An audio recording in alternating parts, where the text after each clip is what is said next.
Warahmatullahi wabarakatuh. Hari ini kita akan membahas tentang ringkasan dan abstrak.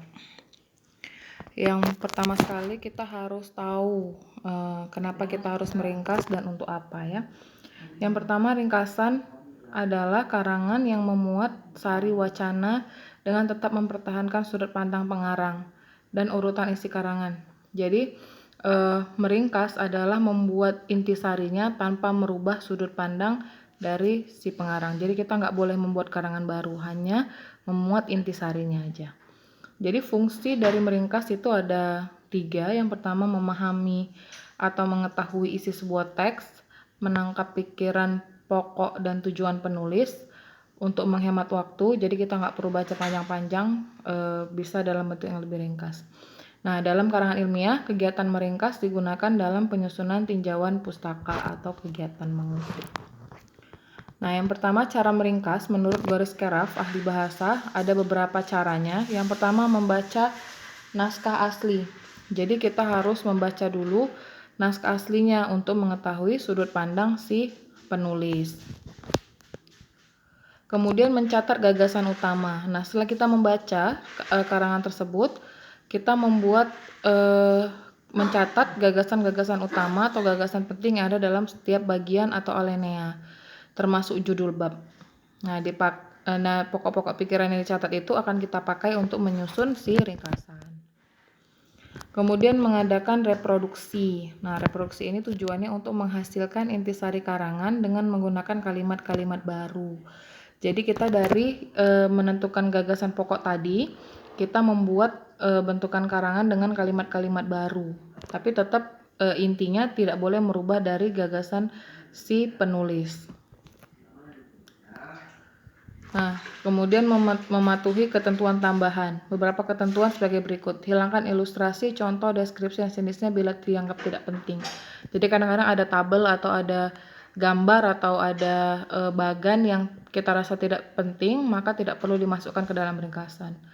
Kemudian pertahankan susunan gagasan dan urutan naskah. Jadi bab-babnya itu nggak boleh kita bolak-balik. Jadi tetap harus sesuai dengan bab-bab yang dibuat oleh si penulis aslinya.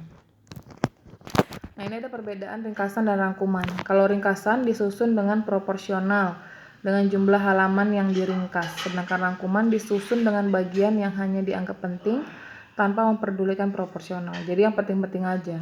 Kalau merangkum harus memperhatikan proporsional, jadi harus sesuai dianya.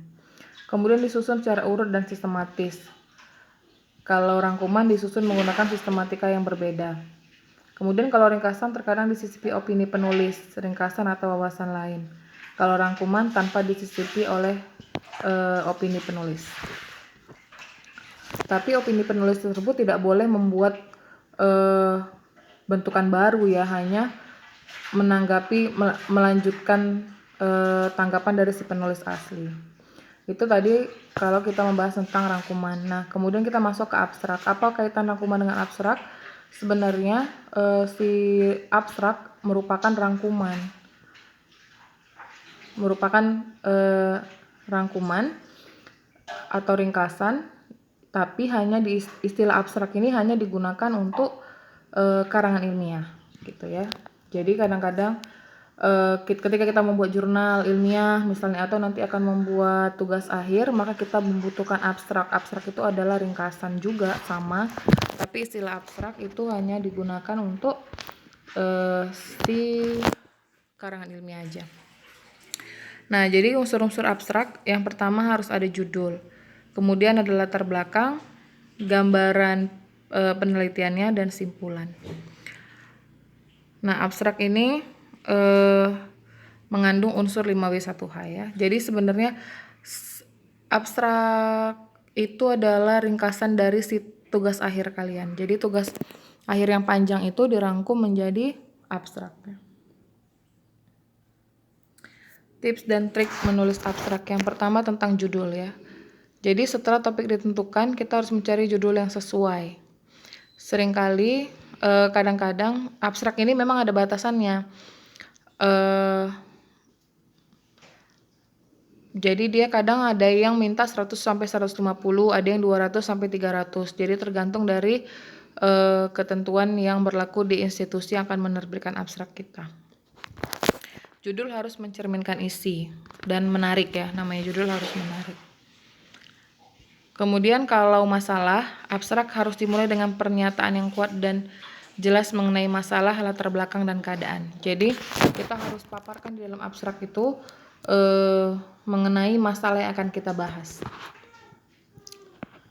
Dalam bagian ini menjelaskan secara singkat mengenai proyek pengalaman, layanan, atau penelitian. Bagian ini harus membahas bagaimana, kapan, siapa aja. Jadi kita harus jelaskan benar apa yang akan kita kaji di dalamnya.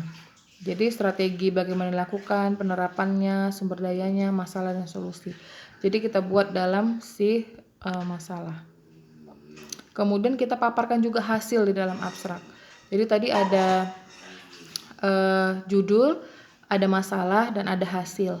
Jadi hasil ini harus kita jelaskan hasil apa yang kita dapat. Kita sesuaikan dengan hasil yang ada dalam tulisan kita ya. Menjawab dari masalah-masalah tersebut. Nah ini ada contoh dari si abstrak. Jadi ini kira-kira beginilah contoh abstrak.